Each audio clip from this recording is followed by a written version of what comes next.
All right. So, hi, folks. My name is Matt Sekol, and I'm what's called a worldwide sustainability industry advocate here at Microsoft. Consider me like an ESG and sustainability subject matter expert. My team was born out of the intense pressure that our environmental science team felt after they made their 2020 moonshot commitments, which I'll get into here in a little bit. They got so busy meeting with companies that wanted to talk about what those commitments meant, how we were going to get there. And they really didn't have time to meet with as many companies and meet those commitments.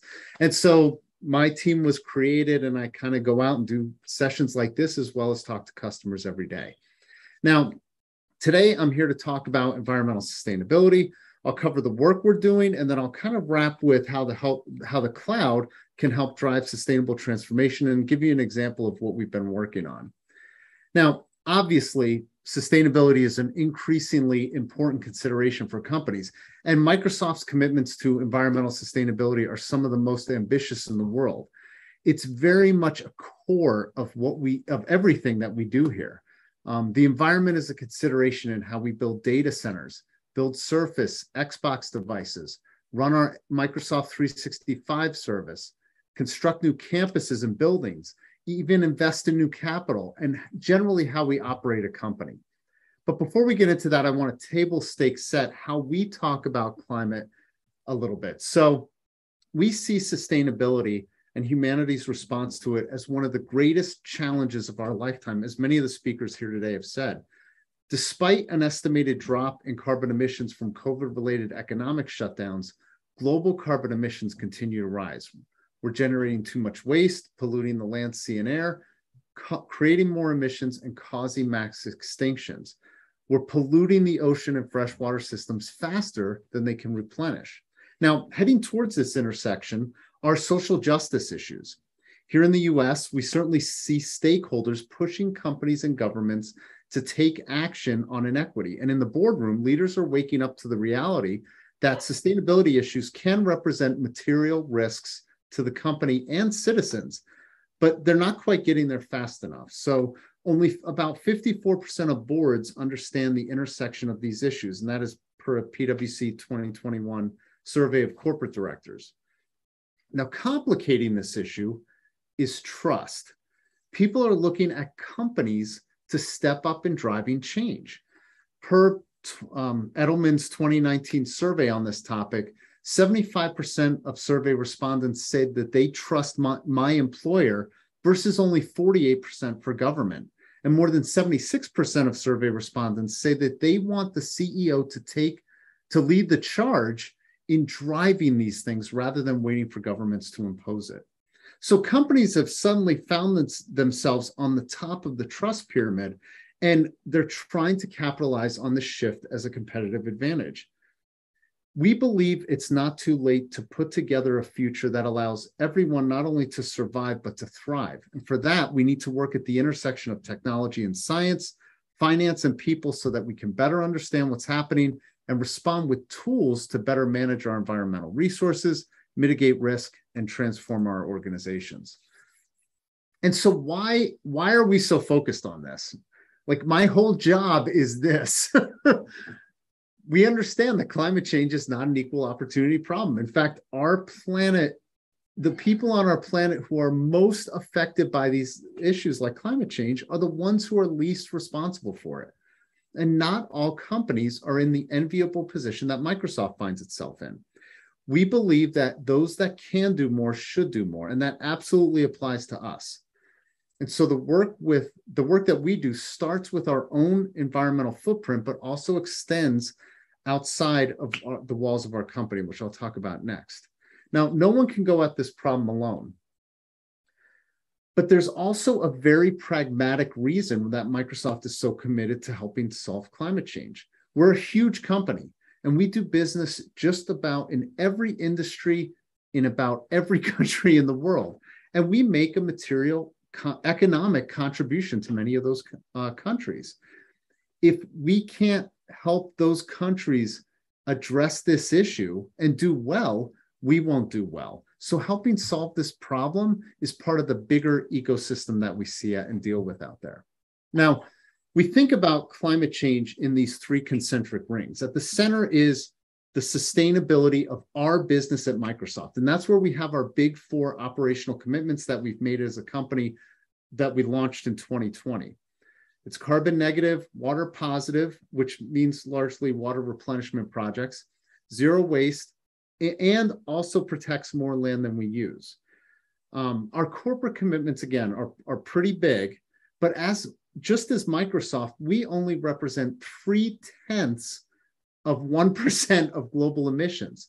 So if we stop there, we've only done our part to solve the problem. Now, just to take a quick sidestep, what Harris was talking about, we also invest a lot of money, and we have something called the Climate Innovation Fund, which is $1 billion fund. It's over 4 years.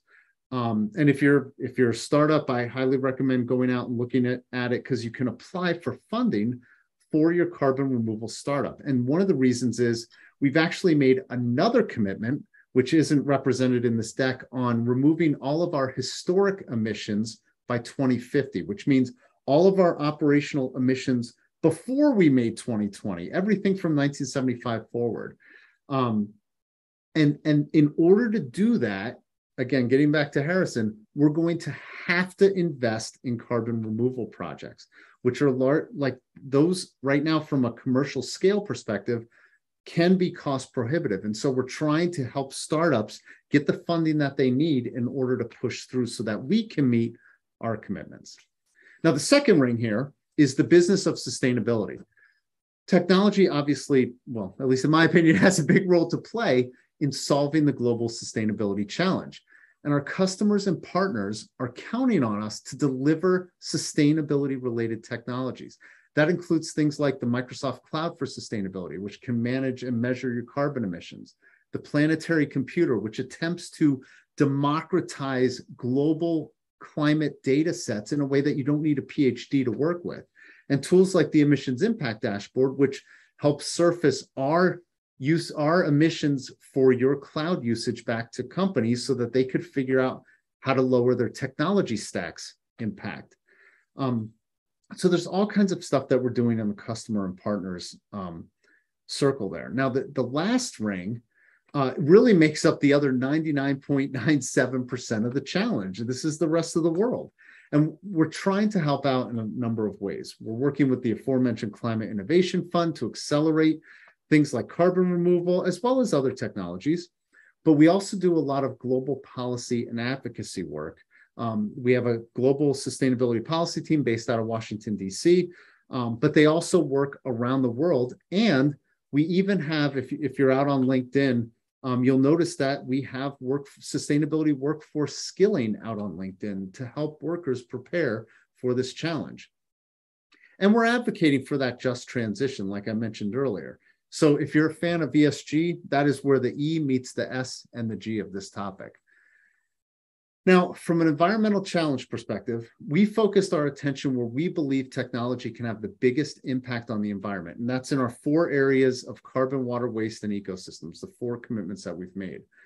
But our goal at Microsoft is to minimize the negative impacts of operations while maximizing the impacts of the technology. And so this is kind of like a how did Microsoft do it from an organizational perspective. And next up, I'll cover a little bit more granularly what we did.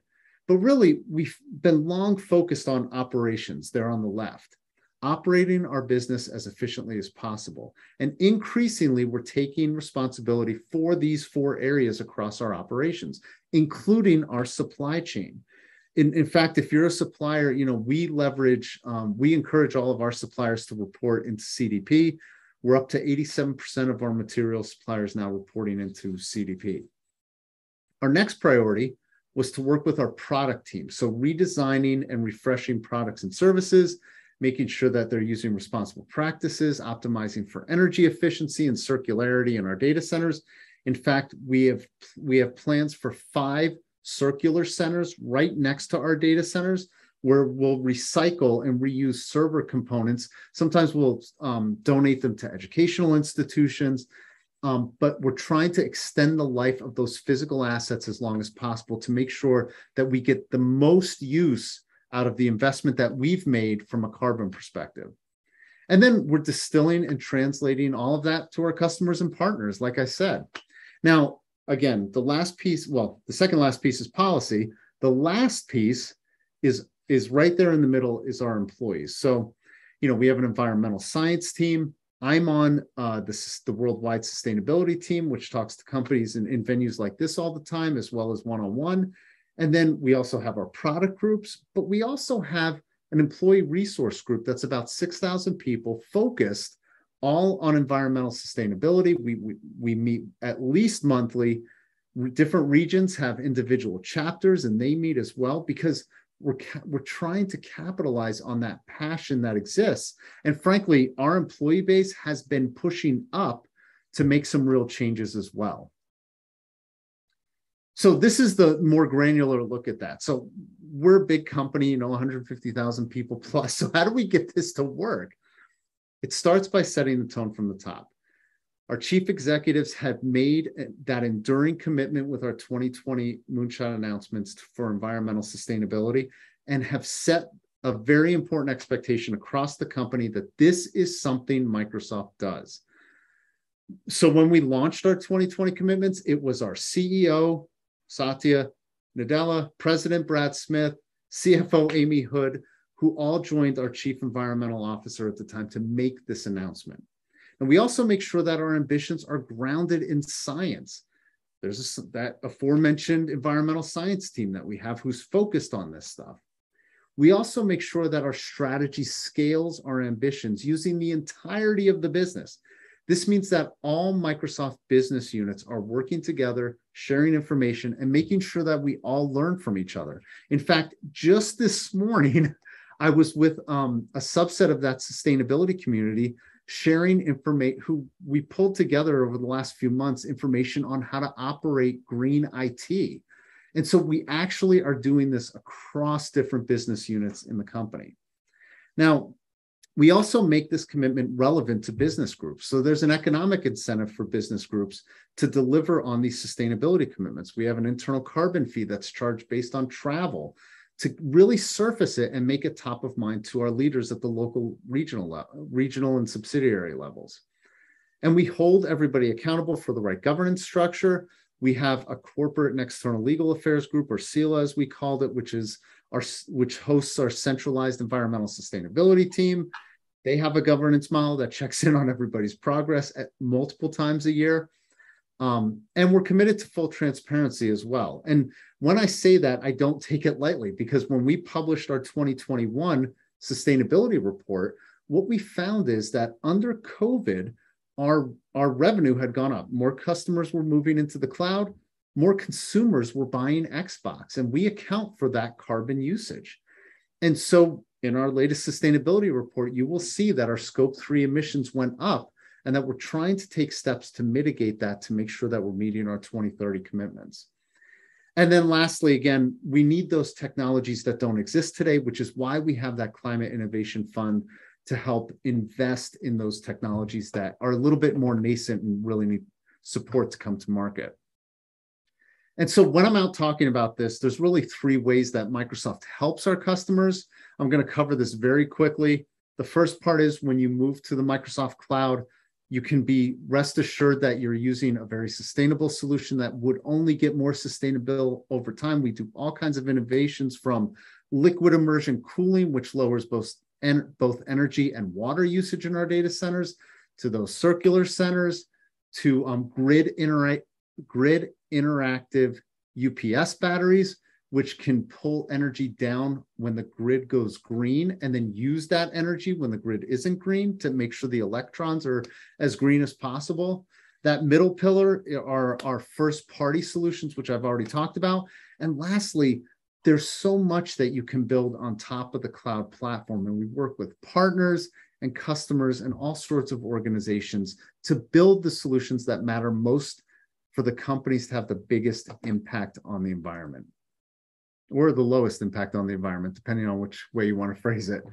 Now, the top conversation that I have today with companies is around green IT. And really what happens here is when you migrate up to the cloud, IT has a huge impact on emissions going from on-prem to the cloud, regardless if you use renewable energy or not.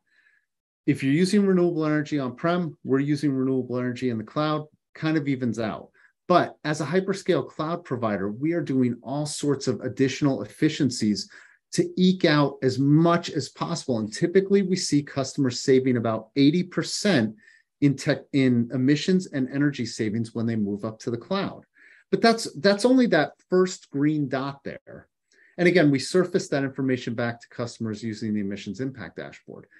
The rest of those green dots represent other ways that we see companies eking out further cost and sustainability efficiencies. And this is taking those workloads, refactoring them into things that technologies that are available in the cloud, introducing DevOps, which allows you to turn off and turn on workloads intelligently. So obviously turning off would save you energy and emissions. And then even developing software in a way that takes as much advantage of the hardware as possible, but runs optimally considering sustainability principles. And we've co-founded an organization called the Green Software Foundation that has put out a spec called the Software Carbon Intensity number that you can actually review your code to see how sustainable it is. So there's a ton that we're doing. Now, one use case here that I just wanted to highlight, I think it's a fun one, and I had an interesting conversation about it recently, was with a partner of ours called Stealth Power. Now, obviously, there's a picture of a fire truck here. If you've been in the city or anywhere where there's emergency vehicles, you've likely seen them idle. When a vehicle idles, like fire trucks, ambulances, just 1 hour of idling consumes between 1.2 to 2.2 gallons of diesel. This is 35 to 50 hours of engine wear and tear, and it pumps about 33 pounds of carbon dioxide into the air, which is a lot of fossil fuel wasted at a considerable cost. So we work with the New York City Fire Department and Stealth Power because the New York City Fire Department was asked to stop idling vehicles in residential areas. The first responders could keep engines idling up to 15 hours a day. And the reason is because they needed that constant electrical power in their vehicles to keep the equipment running. And so what we did was we worked with Stealth Power to, they have an idle reduction technology that's built on Windows IoT. So this is the Internet of Things devices across more than 300 ambulances. And we integrated the technology up to the cloud for management. And so over the course of 1 year, the Fire Department of New York reduced their fuel consumption in its top performing vehicles by up to 34%, which obviously would reduce emissions. And we estimated it was about 20 million pounds of carbon, saving the city more than $3 million a year. Now, the conversation that I had recently about this was around the health hazards of keeping vehicles idling. So we're starting to see, even though there's connections with environmental sustainability, there's always that kind of social justice, human impact of these issues that can be solved with technology solutions. So Ron, that is really it. If you guys have any questions, I had my LinkedIn earlier. I'm always happy to connect with social media. That last link on there is a white paper that I wrote that was released in the fall on ESG, but there's tons of other resources there